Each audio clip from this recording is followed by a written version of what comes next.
And so, with the rest of Vikings Season 6B, the rest of the series, when it comes to Kattegat, is just one long, boring story with Eric taking hold for Harold while he is gone, and then ends up getting involved in an affair with his new wife, who happened to be Bjorn's widow, Ingrid. Disgusting.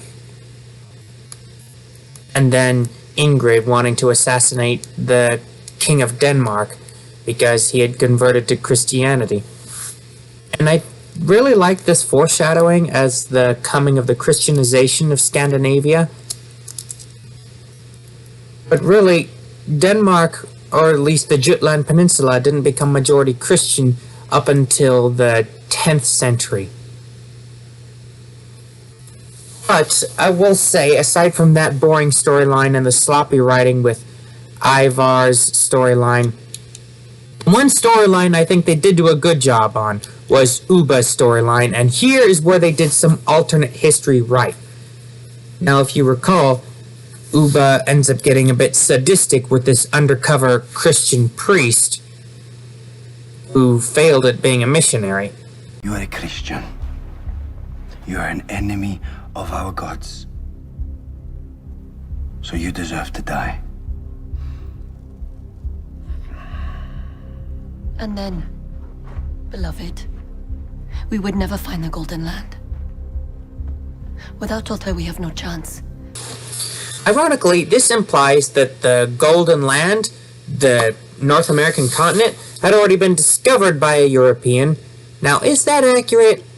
That, ironically, is up for debate because I found out another theory that there's some claim that some of the Irish actually made it to North America around 1000 AD, prior to the voyage of another European who ended up discovering America for the Scandinavians.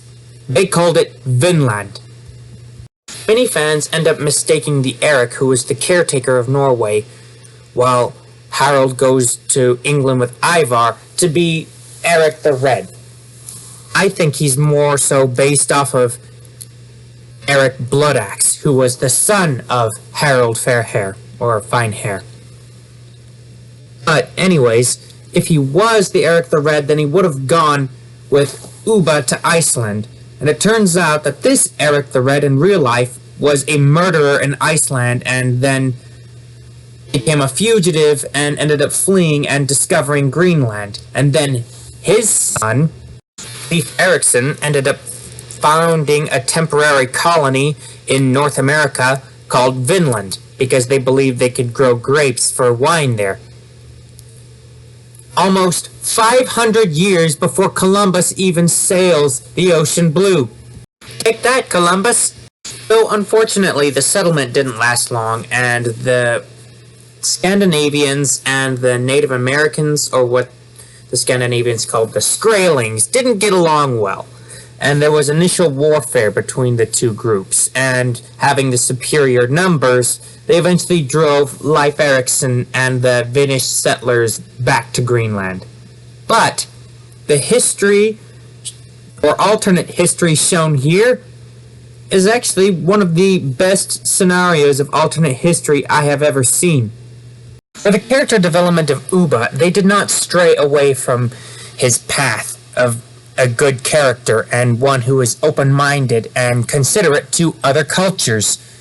Though at one point he is in one time hostile against Christianity, and that is historically accurate, he's later on, of course, tamed by Torvi, which sadly did not happen in real life, but at least they stuck to this character arc in this alternate history scenario. And not only is he forward-thinking in comparison to a warrior society which comes in contact with another warrior society, being the Skraeling/Native Americans. But this native you see here, Peminuit, is also, like Ubba, forward-thinking and also more peacefully minded in comparison to the warrior society that he grew up in. And it is the perfect alternate scenario, like what if two open-minded people were able to convince their warlike societies to be peaceful one with another. And the storyline from there actually does pretty well, at least on the part of Uba visiting the New World, even though this did not happen in real life. This was the only good thing I could say about Season 6B, or Season 6 in general, to be honest. And it later on reveals that Pemenuit was able to understand some of the Scandinavians' misconceptions and good intentions, thanks to Floki, who ended up making it to North America. But for some reason, Season 6B is somehow being nominated for some sort of award. The awards have grown to be a joke nowadays. I mean, has this show really gone out with a bang? Has it truly reached the Viking Valhalla, metaphorically speaking?